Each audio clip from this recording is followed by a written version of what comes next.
Okay guys, welcome back to the channel. So today we're going to be changing the oil because I need to give my E60 a service. As you know, the car's up for sale still and I need to service this car. The last time I serviced it on 154,000, it's now on 158,000 miles. I service it every 4,000 miles. It's due a service, so now we're going to be servicing my E60, as you can see. And obviously we're going to be removing the oil filter, which is right here, which you probably seen me do already on another video. And we're also going to be draining the oil from underneath. But as you guys are aware, you've seen me do this already, so I'm going to be doing it again anyway, obviously, so it gives good information for the next buyer, so you know it's been serviced, and also that I can look after it if it don't sell anyway, because as you guys know, I like to look after my cars. I do use the Shell oil as I believe it's the best one for this car that I found out used not only many N52s. The Shell oil, you cannot beat it. Again, the oil will be in my comments down below, so if you do want to buy the oil, it will be there. Just go and click on it and you can purchase it. It is the best oil for N52. Other people say otherwise, but I seriously don't believe that. This oil is made in Germany. You can't beat this oil one bit. So what we're going to go ahead and do is I'm going to jack the car up and we're going to get underneath and we're going to drain the oil out. We'll see how dirty it is. I don't believe it's going to be that dirty. It's only serviced it 4,000 miles ago. First thing you're going to want to do is, before you get under the car, now I've already warmed this car up because I've driven it today, is you're going to want to release the oil filter housing itself and let the oil drain back down, which is at the top, because obviously I've had the car started, so I need to do that.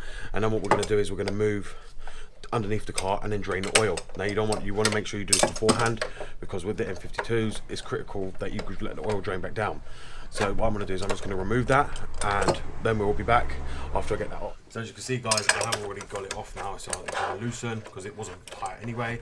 So as you can see here, it's all unloosened perfectly. And then you just want to unscrew it by hand after you got it off. Now I've got a special tool. You can use a cap that goes on top and releases it, but you don't have to. So as you can see there, I'm just going to let the oil drain back down, which I can hear it going back down to this sump. And that's the whole idea. You just want to let it drain back down. Don't open it too much, because what will happen is oil will go everywhere. You don't want that. So now we're letting that drain back down. I'm going to get the car jacked up, and we're going to get it jacked up so then that way we can then drain the oil from underneath. So as you can see guys, the car's all fully jacked up. Now what we're going to do is get underneath, and do remember it's a 17mm spanner that you're going to need when you're underneath there to release the sump plug. And be careful you don't lose the water or anything. So there's the drain pan I'm putting under now.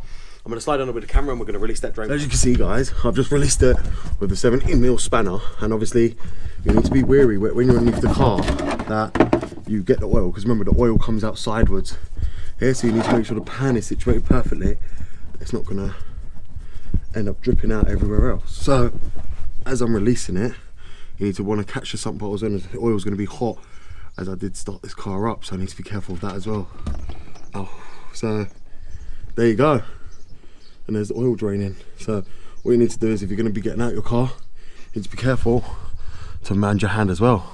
So as you can see guys, the oil's now draining down. Now what you want to do while that's draining is just let it drain and then go and take the oil filter out once that's fully drained, because obviously all the oil would have left. Now as you can see, it's completely draining, and I'm going to leave it there to keep draining. What you want to do as well is move the bucket over, because as it gets full it starts leaking down less and less, so it starts dripping everywhere. So you want to just make sure your pan's completely underneath it.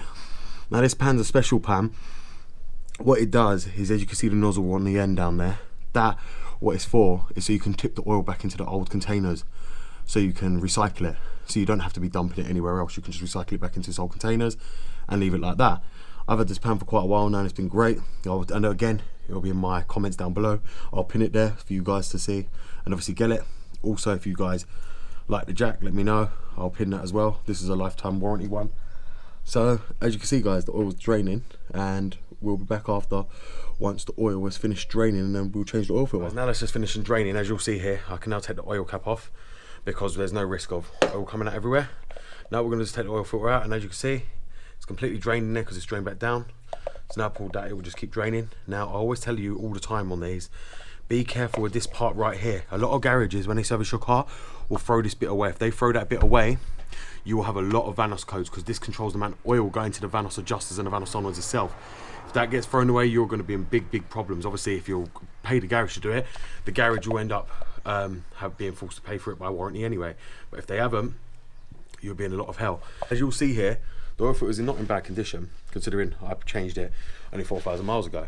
It didn't have to be changed, but as I say, I'm changing it anyway for peace of mind. The car's on 158,600 and something, but I'm changing it because obviously, as you guys know, I'm very skeptical of my cars. I like them to be perfect, and if the car don't sell, well, then I've got the oil change and everything else done on the car. As you saw in my last video, I did the HID kit. Now I'm doing this. We've got a few other things I'm going to be doing to this car, so it don't really bother me. But as I say, guys, now what we're going to do is change the oil filter over. So I'm going to go onto the bench and we're going to do it over there. So let me move on to the bench. So while the oil's finishing draining, we're just going to get it all set up. So I'm going to use one of my picks, and this is what I said to you in one of my videos that these picks are good for. As you can see here, we're just going to pick that off and pull the gasket off the thing. Then what we're going to do is refit the new one. And as you can see in here as well, you also get a sump washer. Now these can be tight to get back on when screwing them back on, so just remember to lube them up before you put them back on the oil itself. On the oil filter housing, and they can be fiddly to get on because they're tight, they're new. This is what happens with any new gasket, but then they just roll on like so, very easy, and they roll into their place. You don't need them to do much. Now inside here you can see there's an O-ring here as well, and there's also a washer. That's the sump plug washer, so we want to keep that as a new sump plug washer. You do need to put that on. A lot of garages say you don't have to. Trust me, you do. You don't put that on, you'll be in big crap. As you can see here as well, I'm taking off this O-ring right here. This little green one. We're going to be put on the other one because I like the car to look mint and have all the new seals, so that way I know the oil, especially when you're playing with oil, this car lives on oil, so the new one's on. Now what we're going to do is get the oil and just pass it on the O-ring itself, which is left inside the cap. Then just get the Vanos unit itself, push it straight in, put the clip straight in there. You got your new seal on. So what we'll do now is we'll head back to the car. Remember to bring your sump washer as well, because you're going to plug that back up before you put the oil back in. Then what we're going to do is go ahead over to the car, plug the sump back up and start refilling the oil once you put the oil filter back on. So as you'll see, guys, I've replaced the oil filter already there. It's now back on. You just want to be careful with this oil in the oil filter housing itself. Just rub it around the O-ring and seal it up. Use tissue to tighten it, and then just tighten it by hand with your tool. Now after that, I'm going to plug this back on, which is for the oil cooler itself cover. And then that's it, that's your oil filter housing back on and your oil filter changed. Now what you want to do is get under the car, put the sump plug back on and the washer. So as you can see, I replaced the sump washer on it. So now what we're going to do is we're going to get under the car and we'll put it back on. I always end up buying usually a normal new sump plug, because sometimes they can thread, and if they thread then you won't be able to get them off and then you can't reuse them. But this one hasn't had a problem. I only replaced this last service 4,000 miles ago, so I didn't need a new one. I usually replace them every 10,000 miles just to be on the safe side, because obviously after all the releasing and putting back on, you just need to get a new one anyway. Remember guys, it's a 17mm socket, so we're going to go back under the car and bolt this back up. As you'll see there guys, the oil's been changed. There's exactly 6 litres in there. As I say, this oil is quite dark considering I only changed it 4,000 miles ago. But car's back down. Do remember, when you first put it down, don't think of trying to start it. You want to release your oil cap like that and get your funnel and refill the oil. Don't rush to start the car. Fill the oil first, then start the car. So now what we're going to go ahead and do is refill the oil. As you'll see there guys, we're now going to refill the oil. You just want to take it easy. Just want to slowly pull it in. Now as you know, this car takes 6.5 litres to full. So we're just going to use 1 5 litre first, and then the other half of it, of the other one. Now I did get this from Car Parts for Less, and it cost me £50 in total for 2 oils and the filter. Car Parts for Less are basically Euro car parts. It's their other company, which is their online company only, but you can return parts to them if they need be. They are quite good. I got this delivered. I ordered it yesterday, it come next day. So it is quite fast, because obviously I wanted to get it done. Mine was overdue. I've done every other car apart from mine, so I had to do this. I usually service it every 4,000 miles, as I do a lot of mileage in the car, as you guys know. So I like to keep on top of the oil.